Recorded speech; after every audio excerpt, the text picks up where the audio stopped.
самые главные и актуальные новости дня в эфире информационной программы «Хаберлер». Сегодня пятница, 2 декабря. В студии Нариман Тарсинова. Здравствуйте. Смотрите в нашем выпуске. До конца текущего года будет заложен фундамент административного здания и музея на станции Сюрень. Долгожданное открытие моста на реке Победная между селами Заречное и Болотное. Будет ли начислена единовременная компенсационная выплата пенсионерам? 3 декабря отмечается Международный день инвалидов. Судьба 90-летней Сабрие Беляловой. О всем самом интересном смотрите в нашем выпуске.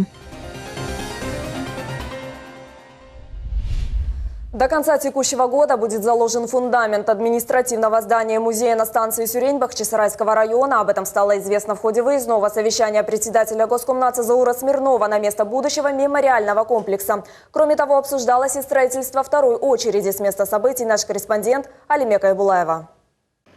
Сегодня, несмотря на прохладную погоду, на территории мемориального комплекса жертвам депортации строительные работы идут полным ходом. На место строительства с плановым посещением объекта прибыл председатель Госкомнатса Заур Смирнов. В ходе выездного совещания собравшиеся обсуждали вопросы проектно-сметной документации, выполнения подрядных работ, а также строительства второй очереди мемориального комплекса. Видим, что сегодня работы идут полным ходом. Уже открыто финансирование по объекту, график выполняется 100%.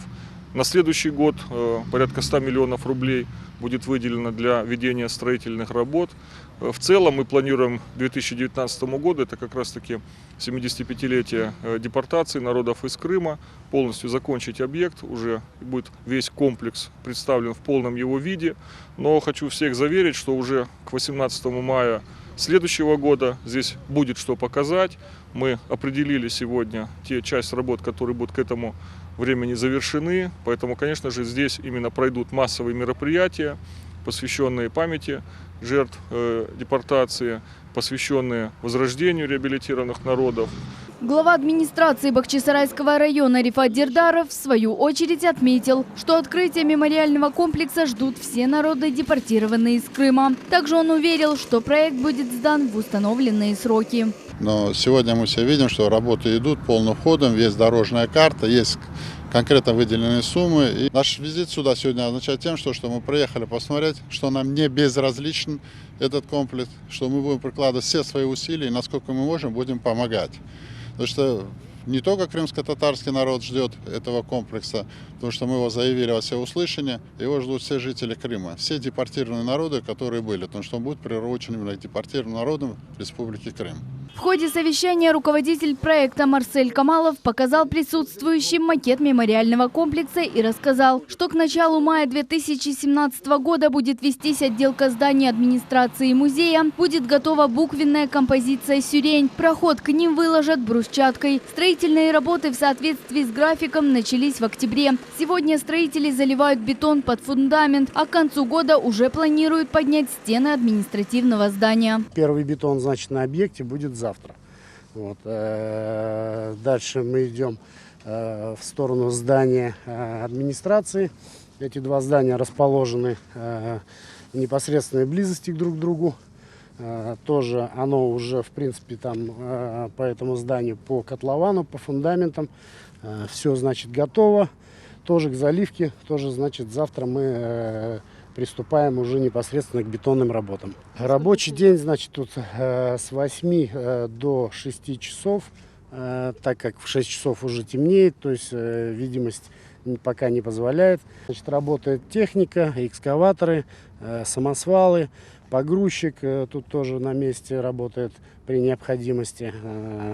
Значит, 10 человек у нас работает сейчас на месте. Полностью строительство объекта планируют завершить к 2019 году. Будущий мемориальный комплекс будет состоять из мечети, музея, часовни и административного корпуса. Сегодня есть разрешение на строительство, финансирование выделяется своевременно. Напомним, 18 мая на станции Сирень уже была открыта первая очередь мемориального комплекса. Была установлена копия товарного вагона, в котором были вывезены народы Крыма. Уже в следующем году, 18 мая, на этой территории планируются масштабные памятные мероприятия. Алимия Кайбулаева, Рамазан Аливапов, телеканал «Миллет».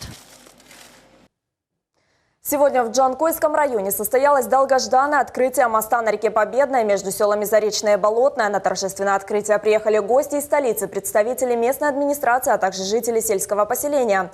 Наша съемочная группа с самого начала освещала проблему с мостом. Вот и сегодня наш корреспондент Айша Шулакова разделила радость с местными жителями.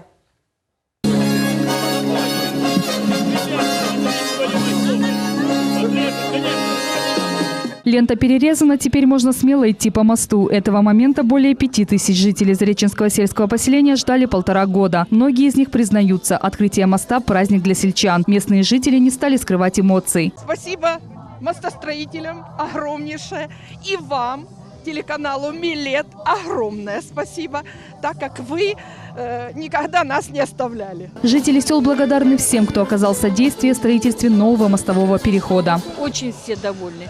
Мост прекрасный. Мы даже не ожидали, что будет такой хороший мост. Все едут, просто молятся, так сказать, на этот мост. Руководство города Джанкоя, жители нашего села очень активно участвовали. Ваша передача, телевидение «Миллет» участвовал. 6 раз приезжали к нам, знали наши проблемы, помогали. По словам сельчан, после ввода в эксплуатацию моста значительно улучшится проезд в соседние села. Ведь больше года им приходилось в обход преодолевать около 8 лишних километров. И даже автобусы отказывались ездить по данному маршруту. Мы рады, скажем так, что наконец-то это событие свершилось. Слава богу, благодаря, скажем так, работникам, строителям оперативно сработали, молодцы, ускорили производство, ускорили строительство этого моста. То есть мы счастливы, на самом деле. Мы благодарим всех строителей, всех участников, всех наших активистов, которые добивались этого строительства. Поэтому очень-очень хорошо и радостно на душе в этот день. В торжественном мероприятии приняли участие первый заместитель председателя Государственного совета Республики Крым Наталья Маленко. Говорит, что немаловажным является то, что строительство моста было под особым контролем главы республики Сергея Аксенова. В Джанкойском районе 113 сел. И есть еще 13 мостов такого же уровня, которые надо строить. И вот очень важно, что сегодня именно есть движение вперед. И люди сегодня видят перспективу, как это будет. И очень важно, что вот то, что обещается, то выполняется. Временно исполняющий обязанности начальника службы автомобильных дорог Республики Крым Игорь Кравченко рассказывает, мостовой переход был возведен в рекордные сроки с существенной экономией бюджетных средств. Это около 10 миллионов рублей. Представители подрядчика дали 10 лет гарантии введенного в эксплуатацию моста. Действительно, очень редко встретишь таких подрядчиков, которые добросовестно, несмотря ни на что, продолжают работать.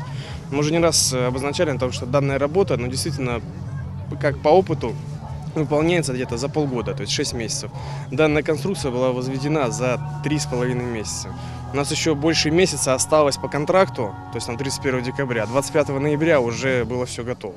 То есть у нас уже там Росавтодор приезжал, уже здесь испытывал, проводил испытания по качеству. Да, тоже были очень приятно удивлены. В мероприятии приняли участие представители парламента, Министерства транспорта, службы автомобильных дорог Крыма, районных советов, администрации города и местные жители. Напомним, что демонтажем старого и строительством нового моста занималось акционерное общество «Мосты Республики Татарстана». Благодаря трехсменному режиму работы они закончили объект раньше срока. От лица Джанкойской районной администрации подрядчикам были вручены грамоты.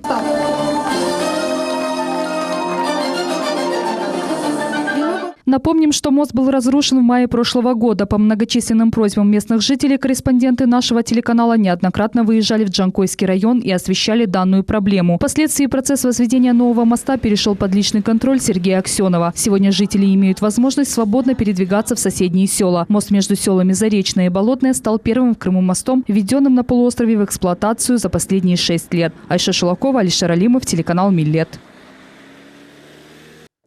Депутат Государственной Думы Российской Федерации Руслан Бальбек в рамках региональной недели проводит прием граждан. Также приемы проходят в понедельник, среду и в пятницу с 10 до 16:00 по адресу город Симферополь, проспект Кирова, 13, здание Совета министров Республики Крым, вход со стороны второго подъезда, кабинет 110. Запись для выписки пропуска в здании 540-015. Там всегда можно получить квалифицированную юридическую консультацию, а также написать свое обращение на имя депутата Государственной Думы. Кроме того, объявлен набор помощников депутата Госдумы Руслана Бальбека на общественных началах. Все социально активные, неравнодушные к чужим проблемам граждане могут принести свое резюме по адресу приемной или отправить на электронный адрес, который вы видите на экране.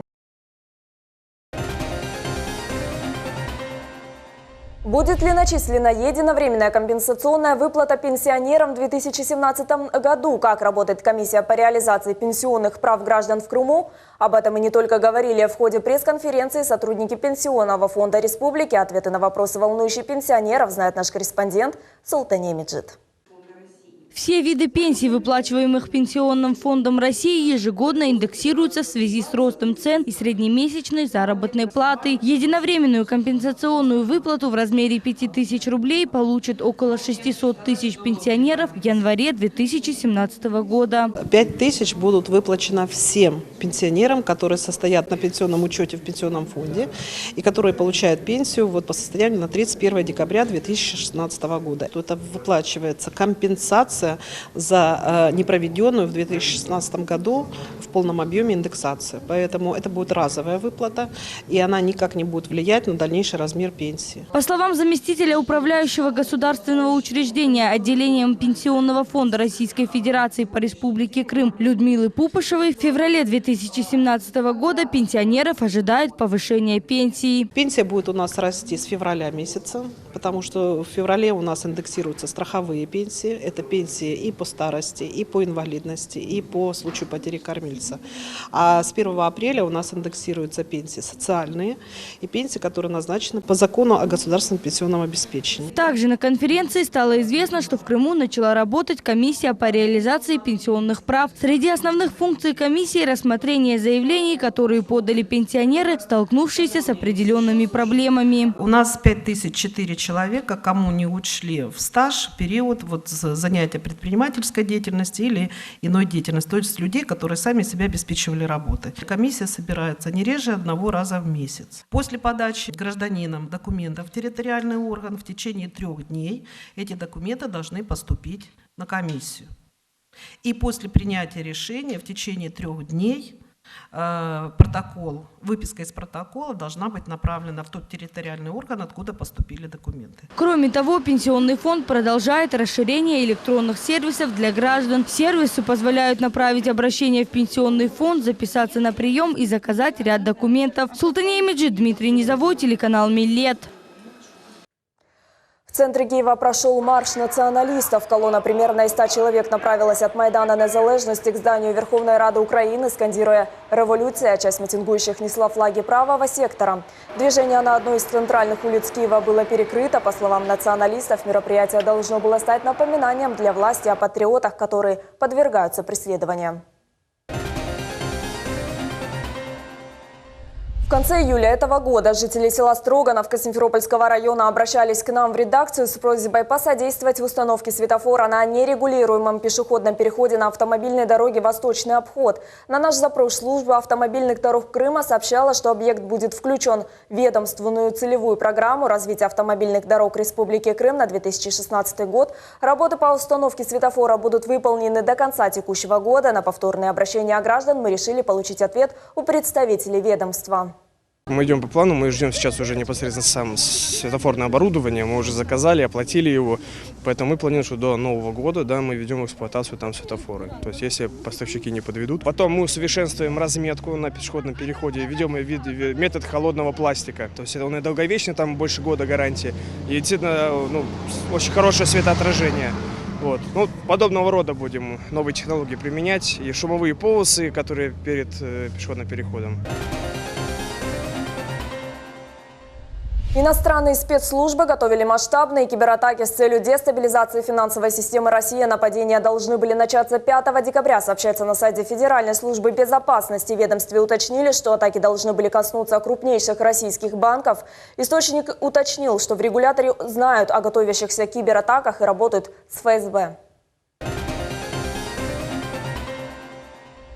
3 декабря отмечается Международный день инвалидов. Мероприятия, приуроченные к этому дню, начали проводить уже в некоторых регионах Крыма. Сегодня наш корреспондент Гульнара Каримова побывала в Евпатории, где для людей с ограниченными возможностями подготовили сюрприз. Какой именно, смотрите в нашем сюжете.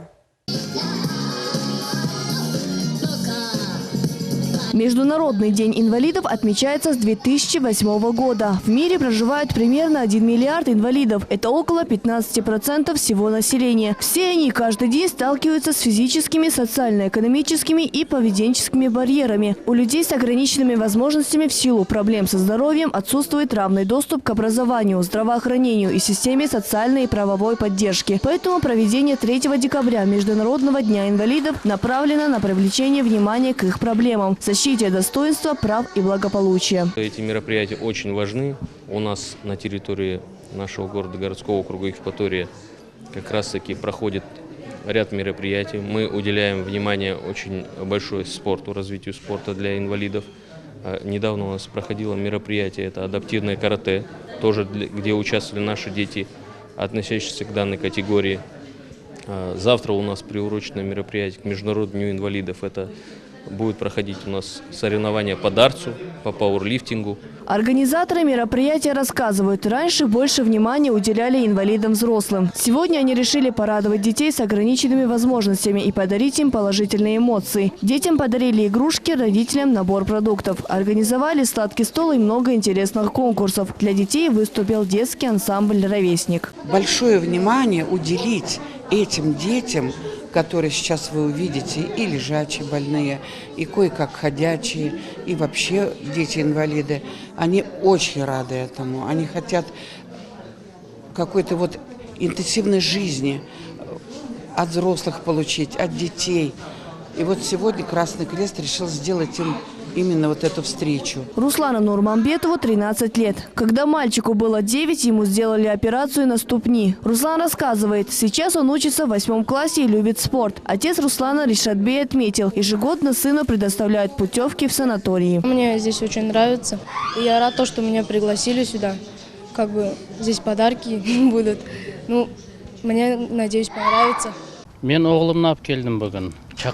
Моего сына пригласили на это мероприятие. Я его привез. Здесь порадовали их, подарили подарки. Спасибо им большое. Не оставили без внимания 82-летнюю Сале Шерфек Артана. Жительница микрорайона Исмаилбей в июне в результате падения сломала бедро. С тех пор она не может передвигаться. В администрации города решили сделать подарок для Сале Шерфек Артана. Сегодня ей подарили инвалидную коляску. Я упала в июне месяце, сломала бедро. 2 месяца лежала в больнице. С тех пор не могу двигаться. Спасибо большое за коляску. Хоть дом у нас и маленький. Иншаллах, теперь смогу передвигаться. Проблема людей с ограниченными возможностями должна волновать наше общество не только в преддверии Международного дня инвалидов, но и каждый день. Ведь именно такие люди нуждаются в особом внимании и заботе. Гульнара Каримова, Умер Мустафаев, телеканал «Милет». В чем секрет долголетия? Что делать, чтобы быть здоровым и прожить долгие годы? Как жительница Бахчисарайского района села Казанки Сабрия Белялова на днях долгожительница отпраздновала свой 90-летний юбилей. Поздравить юбиляршу отправилась и наша съемочная группа. Молода душой, именно так можно сказать о 90-летней Сабрие Беляловой. Несмотря на свой возраст и пережитые мучительные и тяжелые годы жизни, Сабрия Картана очень активна, подвижна и общительна. Знакомые, друзья и близкие спешат поздравить юбиляршу с днем рождения. Сабрия Белялова уже получила в подарок много теплых слов и пожеланий. Поздравительное письмо пришло и от имени президента Владимира Путина. К поздравлениям присоединился и глава администрации Бахчисарайского района Рифат Дердаров. Конечно, послушав ее судьбу, тут слеза сама наворачивается, сколько она перенесла, сколько она в жизни увидела. Это действительно очень тяжело. И на фоне этого хотелось бы, конечно, нашей молодежи пожелать, прежде всего, да, вот любите старых, любите пожилых людей, да, вот относитесь к ним добросовестно, да, потому что жизнь бумерангом, она всегда вернется. А бабушке хотелось бы пожелать, чтобы она прожила насколько можно было больше, и те, которые на цели, мысли поставили, что это все свершилось. А мы, в свою очередь, будем всячески со всех сторон стараться помогать. Сегодня Сабрия Белялова проживает вместе с братом и всю работу по дому выполняет сама. Готовит, кушать, убирается, а еще успевает ухаживать за огородом. Секрет ее долголетия – это постоянный физический труд. Живу я с братом вместе, ему 86 лет. Несмотря на свой возраст, я за ним ухаживаю. Выхожу во двор, вижу работу и начинаю подметать, убирать. Слава Аллаху, все стараюсь сама делать. Я довольна своей жизнью. Единственное, что мучает, это отсутствие газа. Несмотря на улыбку, Сабрия Картана о пережитом прошлом вспоминает часто. И здесь без слез не обойтись. Во время войны Сабрия помогала своей маме, сестре, бабушке на сельскохозяйственных работах. Также вместе с отцом активно помогала партизанам, ночами носила им еду и одежду. Но затем попала в плен к немцам. Там она делала всю грязную работу по дому. Сабрия Картана рассказывает, приходилось жить в хлеву со скотиной. Признается, за 3 года жизни в плену не было даже возможности нормально помыться. Сабрия Белялова награждена многочисленными почетными грамотами, медалями, ценными подарками. Но самая большая радость для нее – это возвращение на родину, в Крым. В 1991 году она купила дом в селе Казанки Бахчисарайского района, где и проживает по сей день. Но единственная проблема, которая мучает долгожительницу – это отсутствие газа. 5 августа в 1942 году я попала в плен к немцам. 3,5 года я там мучилась. Все родные искали меня. Встретились мы уже в Самарканде. Они жили в маленькой комнатке, не было никаких удобств. 5-6 детей спали под одним одеялом. На столе была одна чашка и много ложек. Соседка, человек, который всегда готов протянуть руку помощи, Зера Усманова, близкий друг семьи. Она всегда рядом с пожилыми людьми и восхищается их упорством и силой. По дому она все сама делает, и стены белит, и готовит вкусно. В этом возрасте сама ездит в Симферополь, Бахчисарай, чтобы купить продуктов. Еще и брата смотрит. Она ни минуты не сидит, пример для подражания молодым. Рифат Дердаров сообщил, что поможет в кратчайшие сроки решить проблему с газом. А наш телеканал, в свою очередь, поздравляет Сабрию Белялову с юбилеем и желает крепкого здоровья и только позитивных вестей. Алимия Кайбулаева, Рамазан Аливапов, телеканал «Миллет». На Крым в субботу и воскресенье обрушится непогода, в связи с чем на полуострове объявлено штормовое предупреждение, сообщает МЧС Крыма. На выходных ожидается сильный ветер с юго-запада, местами переходящий в ураган, снег, дождь, ожидается гололед, в горах метель. Спасатели рекомендуют жителям и гостям полуострова соблюдать правила безопасности. На этом наш выпуск завершается. Команда наших корреспондентов продолжает следить за событиями на полуострове и в мире. Завтра не пропустите итоговый выпуск с Абдулой Джасманом и Фадимой Ситмамут. Приятных вам выходных. Оставайтесь с нашим телеканалом.